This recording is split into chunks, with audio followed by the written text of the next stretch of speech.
As most of you know, the conference is being held in memory of Alexandra Dawson. And we have a tribute to her that is going to be by Greg Greger, an old friend of hers. Someone who knows her extremely well. Greg. Thank you, Pat. Just don't call me an institution.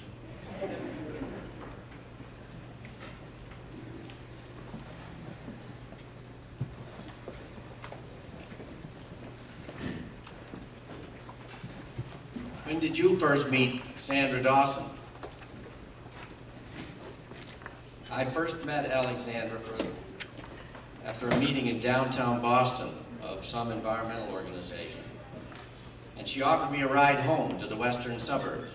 Since this was mentioned in the Beautiful Globe editorial yesterday, and I was quoted about that trip, I'll add that we climbed into her almost new car, an AMC Pacer. Whereupon, as we started driving, she lit into the car and how she'd been misled into buying it as the car of the future, with its supposedly sleek shape, which she called bulbous. The sloping rear window, which she called a hothouse. The lightweight, which she called 2 tons of manure. And promise of good gas mileage, which she called illegal, immoral, and un-American. 40 minutes later, when I got out of the car, I knew what Alexandra thought about American motors, the car industry, capitalism, our consumer society, EPA, Clean Air Act, White House, State House, City Hall, and Town Hall. I'd been taken for a ride by Alexandra Dawson. My life and work would never be the same. Alexandra loved kayaking the lakes and rivers of Massachusetts, including Cape and Islands. She kayaked the length of the Connecticut River and the perennial streams, all of them, in her town of Hadley. She extolled to many of us her original Walden paddler kayak, with tales of how she could easily heft it with one arm, and then slide it down stream banks, or throw it down stream banks, in order to paddle almost anywhere she wanted. She convinced more than one of us of the joys of flatwater kayaking. Alexandra was a willing hiker, comfortable camper, an easy conversationalist with any fellow hikers she'd met. As a result, they remembered her well after any such encounter. Here she is on Mount Monadnock, on one of many foliage hikes, befriending another hiker, joking, while indoctrinating this young attorney into the world according to Alexandra.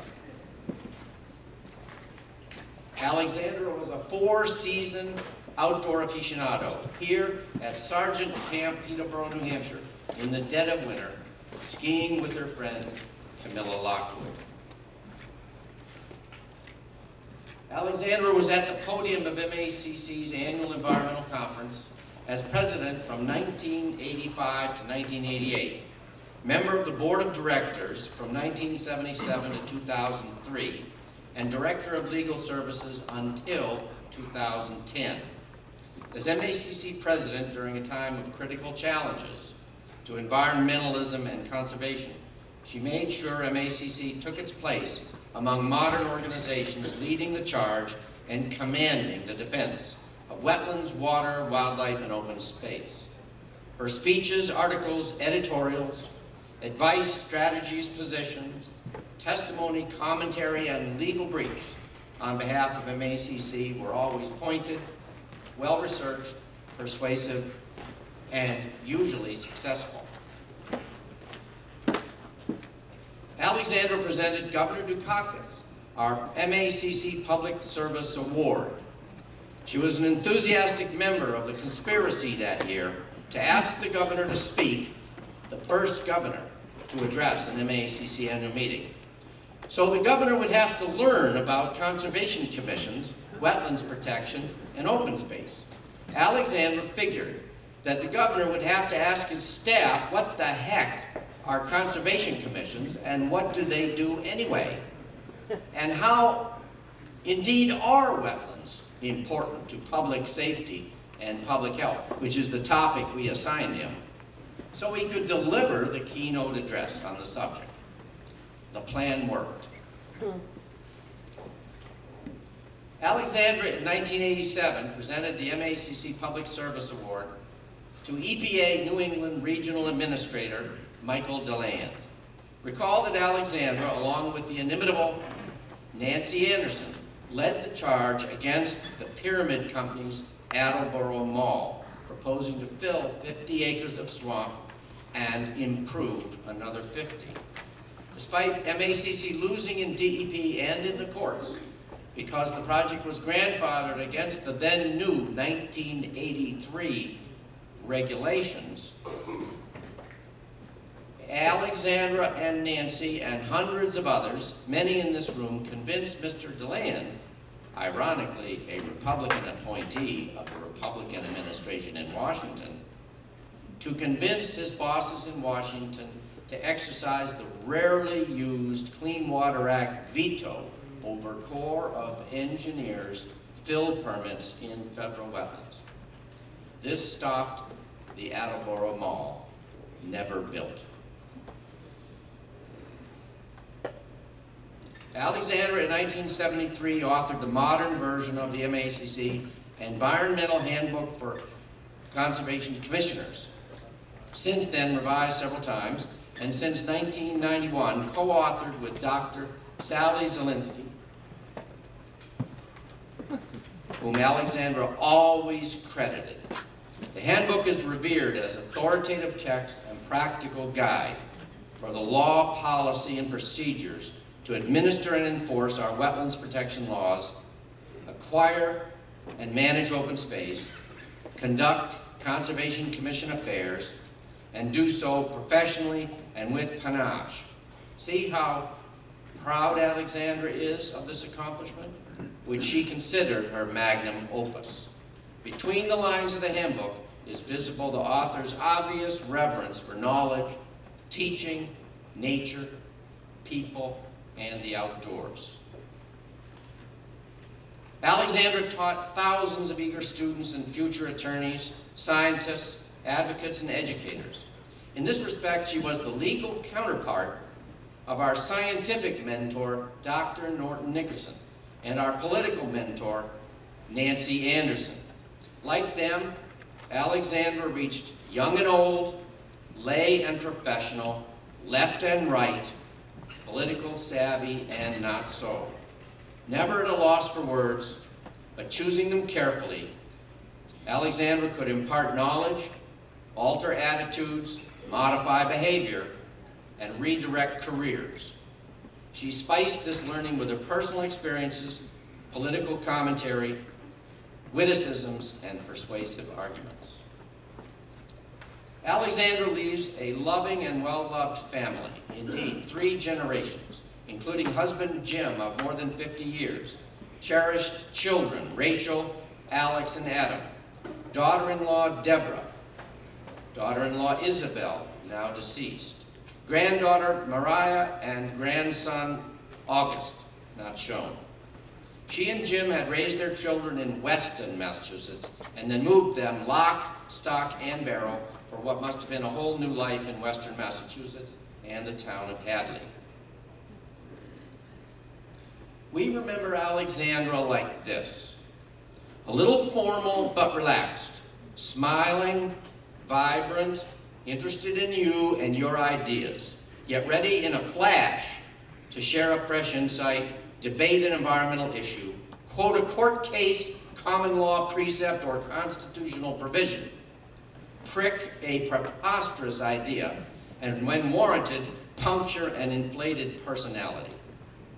Alexandra did not suffer fools gladly, but she did it with such brazen dignity they hardly knew it. For all this and more, the United States EPA gave Sandra a Career Achievement Award richly deserved. Here she is with her MACC and DEP friends outside Faneuil Hall on that day. One of the reasons was Alexandra was the legal brains of the Massachusetts environmental movement. She authored the seminal articles on environmental and land use law, a book on the subject.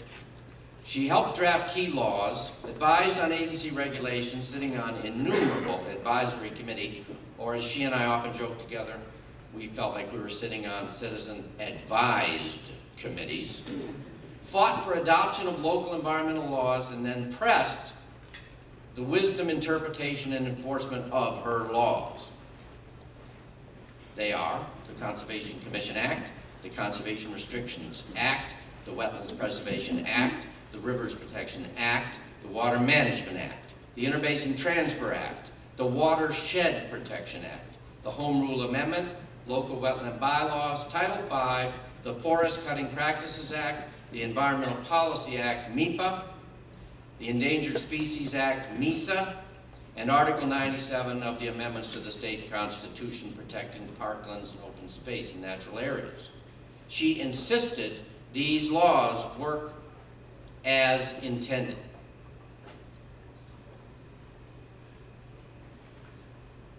Alexandra, as attorney, represented the stunningly beautiful and bucolic forest and river environment in Massachusetts. She essentially was the lawyer for our water, wetlands, wildlife, forests, and natural landscapes. She absorbed the law first as a lawyer in Boston, as the first employee of the Conservation Law Foundation, as general counsel of the MACC, and for 25 years, effectively, she was the director of WSCAC. If you have to ask what WSCAC stands for, we can't help you right now. It's the Water Supply and Citizens Advisory Committee, and I assure you they were not a citizens advised committee. She wrote for them legal briefs, challenged the Connecticut River Diversion Project, and helped secure a special waiver of the expensive and unwarranted filtration requirements because of Quabbin Reservoir size, watershed character, and legal protections already on the books. Here she is with an iconic hummingbird shirt at a celebration. I believe it was the celebration of Hadley learning that it was the first community in Massachusetts with the most acres in preservation, or was it the most agricultural preservation restrictions? She enthusiastically supported APRs in Hadley, with all its prime agricultural soils and deserving farms, farmers, and farming. She also served on Hadley's Open Space and Recreation Committee, Community Preservation Committee, and Bicycle Committee because she was often seen around town commuting on her bike.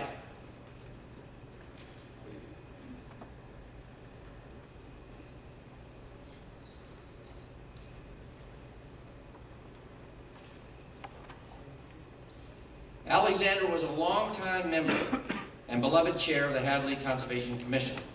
You know how many meetings, hearings, and site visits this must have entailed. This photo reminds us that no detail on an engineering plan ever got by Alexandra, and certainly no defect in a plan or flaw in a proposed project. Here, Alexandra looks ready to make a penetrating comment, coin a memorable phrase, challenge conventional wisdom, or maybe let loose an expletive not deleted.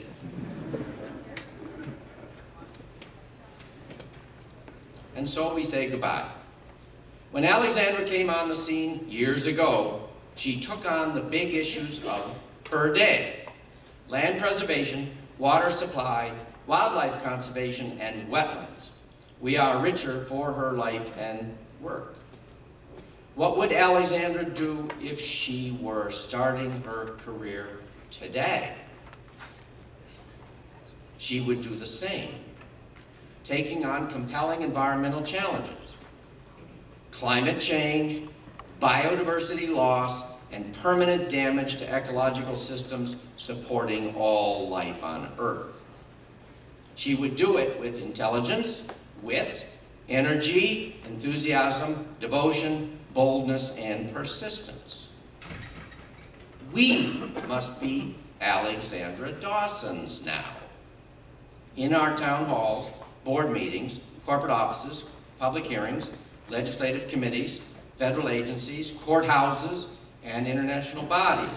Like her, we must not hesitate to claim the moral high ground, insist on what is right and just, speak of future generations by name, and use the solid science we've been given. We must invent wise policies. We must master the laws on the books, amend or replace them as needed, take legal action or threaten it, build campaigns on law, science, and policy, and even engage in politics and brinksmanship. Once in a while, making the point extra sharp with an apt example, good joke, dramatic gesture, or a robust swear. Alexandra, I am convinced, would have us keep after the bastards. To say that another way, she would insist on corporate and public governance of the world with human survival at stake. Now, how shall we at this moment let Sandra know loud and clear and see that we are willing to stand up for Alexandra Dawson? How shall we let her know from where she is that we are willing to be like Alexandra Dawson? Will you stand up and be Alexandra Dawson?